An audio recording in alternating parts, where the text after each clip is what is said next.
Hello, welcome back class 9th। Last class में हमने force and laws of motion start करा था। इसमें हमने 3 लॉज ऑफ मोशन डिस्कस करे थे, कुछ questions of laws of motion से रिलेटेड और एक और टॉपिक कंजर्वेशन ऑफ मोमेंटम बचा था, जो कि हम आज लास्ट क्लास में of this second chapter of physics में कंप्लीट कर लेंगे। So starting with the first question, पहला क्वेश्चन हमें गिवन है, what force would be needed to produce an acceleration of 4 meter per second square in a ball of mass 6 kg। तो जैसा कि मैंने आपको पिछली क्लास में बताया था, हमें क्वेश्चन सॉल्व करने से पहले हमेशा जो गिवन है वो लिखना होता है।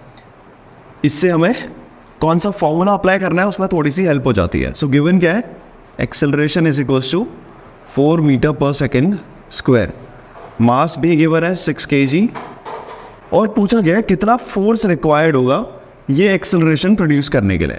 तो फोर्स का फॉर्मूला हमें पता है, मास इनटू एक्सेलरेशन होता है। Mass given, acceleration given, force की SI unit newton. That's it, that's our answer. 24 newtons force would be required to produce an acceleration of 4 metre per second square in a ball of mass 6 kg। 6 kg mass कि एक ball पे acceleration of 4 metre per second square अगर produce करना हो तो उसके लिए हमें 24 न्यूटन्स का फोर्स चाहिए होगा। चलिए नेक्स्ट क्वेश्चन। इस क्वेश्चन में हमसे पूछा गया है कि कितना फोर्स रिक्वायर्ड होगा to impart to a car, एक कार को 30 मीटर पर सेकेंड की वेलोसिटी देने के लिए इन 10 second starting from rest. The mass of car is also given 1500 kgs, यानी कि एक कार जो रेस्ट से शुरू हो रही है, यानी कि 0 मीटर पर सेकेंड से शुरू हो रही है, उसको 30 मीटर पर सेकेंड की वेलोसिटी देनी है विद इन 10 सेकेंड्स। तो इसके लिए कितना फोर्स रिक्वायर्ड होगा? तो बहुत ही सिंपल है, हमें सिर्फ एक्सेलरेशन कैलकुलेट करना है और उसके थ्रू मास गिवन है, फोर्स इजीली कैलकुलेट करा जा सकता है। बट एनीवेज पहले गिवन लिख लेते हैं। आई होप आप लोग सब अपनी नोटबुक्स और पेन के साथ बैठे होंगे, इसे एक कहानी की तरह नहीं सुन रहे। So initial velocity u is given 0 meter per second, final velocity v is given 30 meter per second, and time is given as 10 seconds. इसके अलावा mass is also given 1500 kg। चलो, सो फोर्स निकालना है और हमें पता है फोर्स का फॉर्मूला होता है मास इंटू एक्सेलरेशन। एक्सेलरेशन हमारे पास नहीं है तो एक्सेलरेशन यहाँ से निकाल लेते हैं। Acceleration is equals to v minus u upon t. v given है 30 metre per second, u 0 upon T 10। सभी ऐसा यूनिट्स में तो कोई कन्वर्जन की ज़रूरत नहीं है, इसे directly 3 metre per second square हमारा एक्सेलरेशन आ गया। और इसी की हेल्प से फोर्स निकाल सकते हैं। मास इंटू एक्सेलरेशन 1500 इंटू 3, सो 15 3 सा 45, 4500 न्यूटन्स हमारा आंसर आ चुका है। I hope this is clear to you. चलिए अगले क्वेश्चन की ओर बढ़ते हैं। इस क्वेश्चन में हमसे पूछा गया है कि अगर एक कार का वेट 1000 kg है, जिसके लिए वेलोसिटी टाइम ग्राफ यहाँ पे गिवन है, तो हमें बताना है उसकी डिस्टेंस ट्रैवल्ड कितनी होगी पहले 2 सेकंड में, यानी कि ए से लेके बी पॉइंट तक की डिस्टेंस ट्रैवल बतानी है। दूसरा पार्ट है what is the braking force applied at 5 seconds to stop it in 1 second. 5वें सेकंड पे आप देखोगे वेलोसिटी कम हो रही है और कम होते होते 0 तक जा रही है। तो पूछा गया है कि इस पॉइंट पे कितना फोर्स लगाया गया है ताकि इसकी वेलोसिटी 15 मीटर पर सेकंड से 0 मीटर पर सेकंड आ जाती है 1 सेकंड के अंदर। तो सबसे पहले क्वेश्चन से स्टार्ट करते हैं। Distance travelled by the car in first 2 seconds. बहुत ही सिंपल है, डिस्टेंस पूछी है, वेलोसिटी टाइम ग्राफ गिवन है। So distance is equals to area under VT graph. ये हमने इससे जस्ट पहले वाले चैप्टर में पढ़ा था। अब देख लेते हैं एरिया क्या होगा। ये फर्स्ट ऑफ ऑल एक ट्रायंगल बन रहा है, इस पॉइंट को O मान लेता है। Area of triangle AOB, half base यानी कि AO इंटू हाइट यानी कि BO।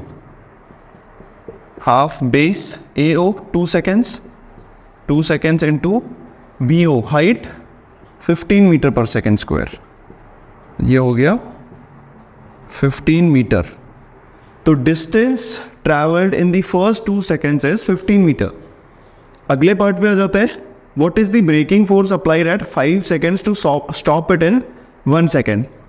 अच्छा चलिए, सेकेंड पार्ट में फोर्स पूछा है और क्या क्या गिवन है।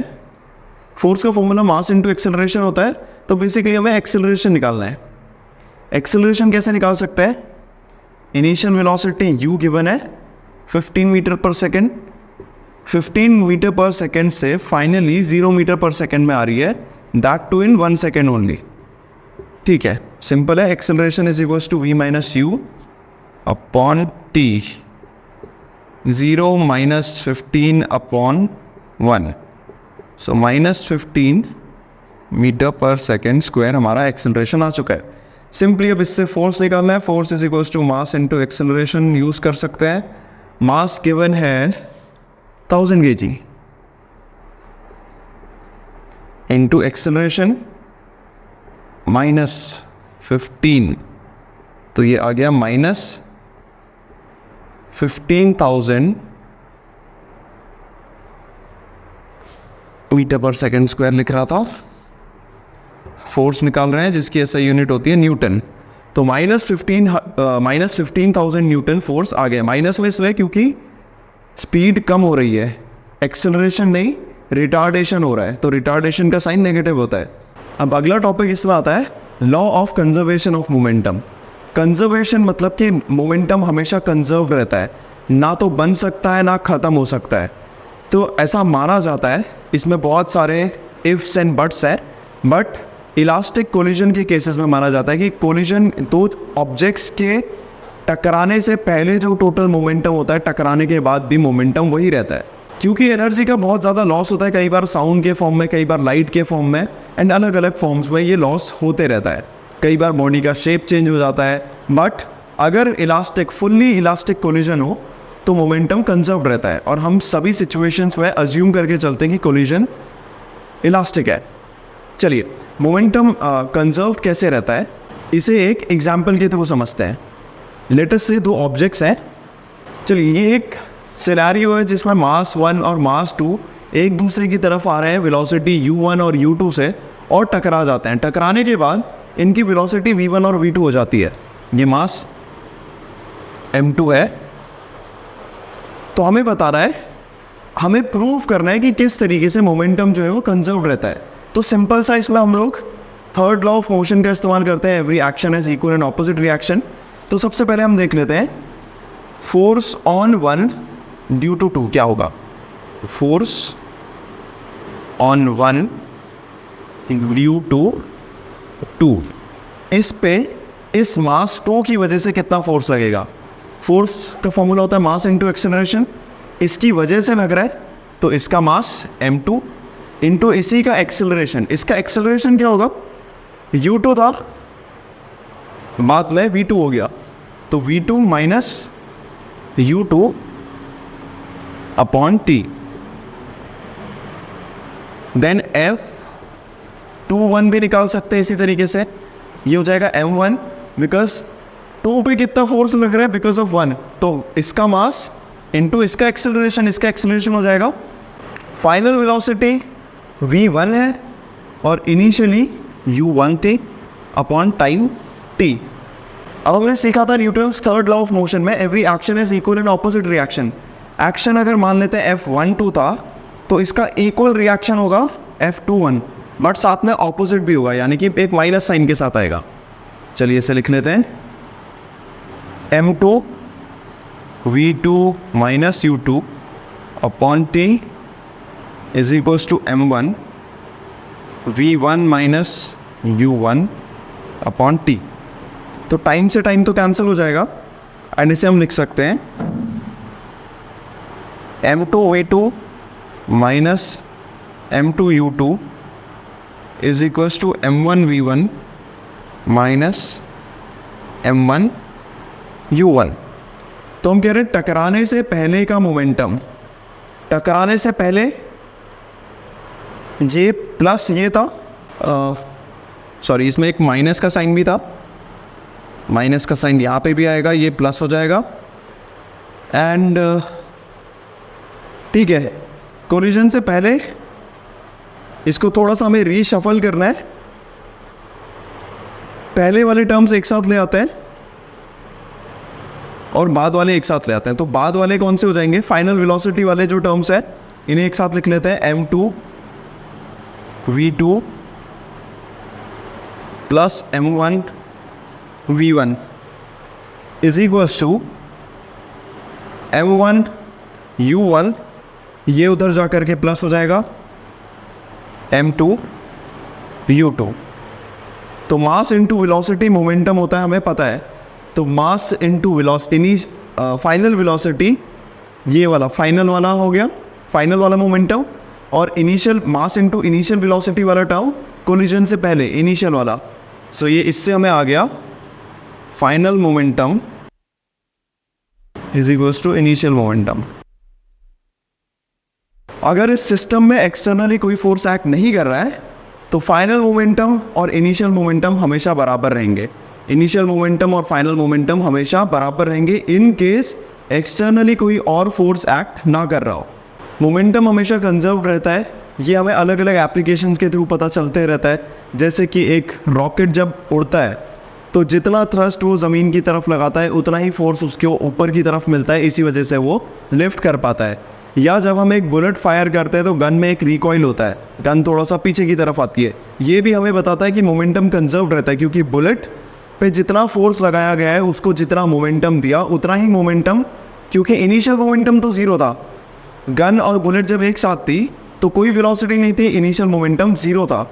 बट जैसे ही हमने गन में से बुलेट फायर करी तो बुलेट को एक वेलोसिटी मिली, तो उसका मास इनटू वेलोसिटी गन के मास इनटू वेलोसिटी के बराबर होगा ऑपोजिट डायरेक्शन में।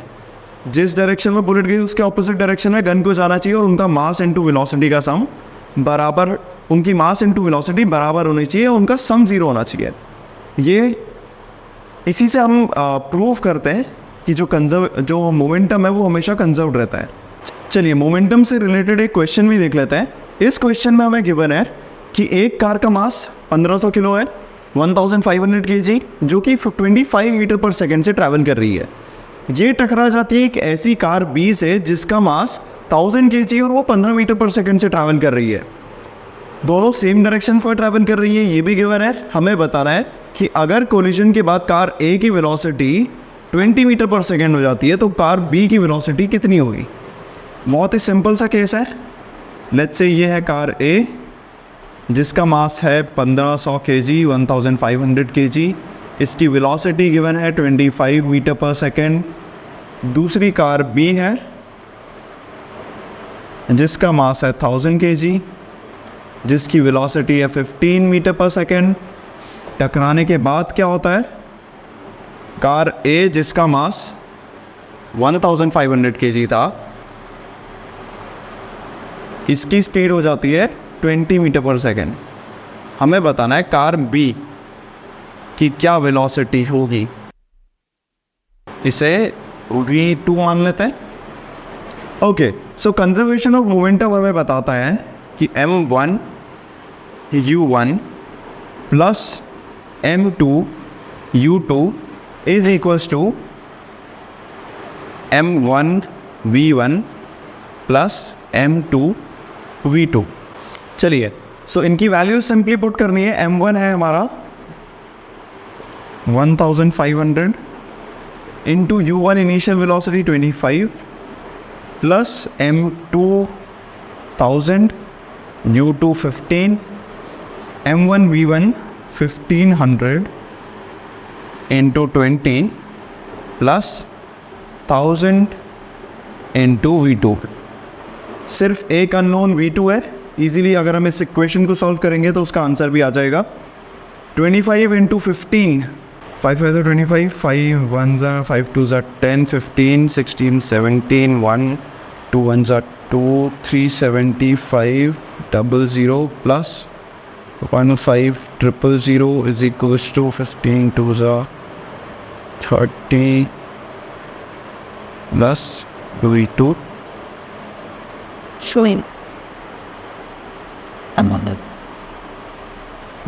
005, then 5 plus 7 12, is equals to, चलो V2 1000 V2 is equals to 52500 minus 2 5 minus 3 2, and V2 will be divided by, still within sheet raise, say, environment. and that is equals to 22.5 meter per second. तो velocity of 2 after collision आ गई है 22.5 metre per second. काफ़ी simple से question है, simply हमें formula put करना है, formula put करके सीधे उसमें वैल्यू डाल देनी है, बाकी कुछ खास करने को इसमें है नहीं. एक और क्वेश्चन हम फिर से ट्राई करेंगे. चलिए, नेक्स्ट क्वेश्चन में हमसे पूछा है, हमें बताया है कि एक लड़की जिसका मास 50 kg है एक बोट से बाहर की तरफ जंप करती है जिस बोट का मास 300 kg है. इस लड़की की वेलोसिटी 3 मीटर पर सेकेंड है. हमें बताना है कि बोट पीछे की डायरेक्शन में किस वेलोसिटी से जाएगी. फॉर एग्जाम्पल लेट्स से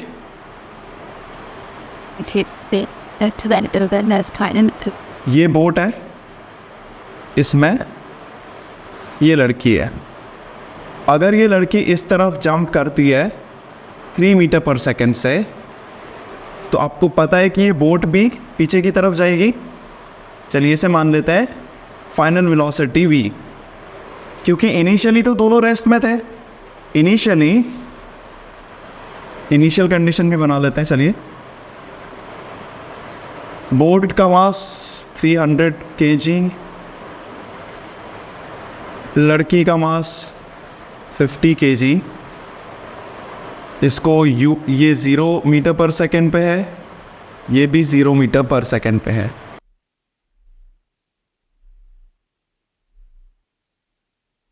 चलिए, तो initial momentum should be equals to final momentum.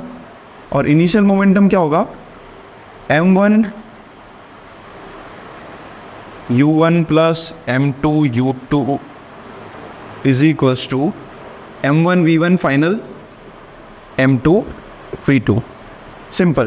तो m1 u1 0, m2 u2 0, m1 v1 mass 50, velocity 3 plus mass 300, velocity v. So ये हो जाएगा 300 v इज इक्वल्स टू 5 3 ज़ा 15, 150. v is equals to 150 upon 300. So ये हो जाएगा 1.5 upon 3. 3 5 ज़ा 15 होता है, तो 0.5 मीटर पर सेकेंड. ये आ गई बोट की वेलोसिटी. तो हमें पता चल गया अगर ये लड़की 3 मीटर पर सेकेंड से बोट से बाहर कूदती है तो बोट 0.5 मीटर पर सेकेंड से पीछे की डायरेक्शन में जाएगी. I hope this is clear to you. आपको चीज़ें समझ में आ रही हैं, क्वेश्चन समझ में आ रहे हैं. बाकी कुछ क्वेश्चंस आपको घर पे प्रैक्टिस करने हैं अपनी एस चांद वाली बुक से या फिर एनसीईआरटी बुक से या कोई भी और रेफरेंस बुक से. एंड अगर आपको ऐसा लगता है कि कोई क्वेश्चन में आपको डिफ़िकल्टी हो रही है, कोई कॉन्सेप्ट समझने में परेशानी हो रही है, अभी भी आपको कोई कॉन्सेप्ट समझ में नहीं आया है, तो ऑफकोर्स आप हमेशा कमेंट्स में अपने क्वेश्चंस, अपने डाउट्स को सॉल्व करवा सकते हैं. I hope you got to learn something new today. So stay curious, keep learning, and I will see you in the next one.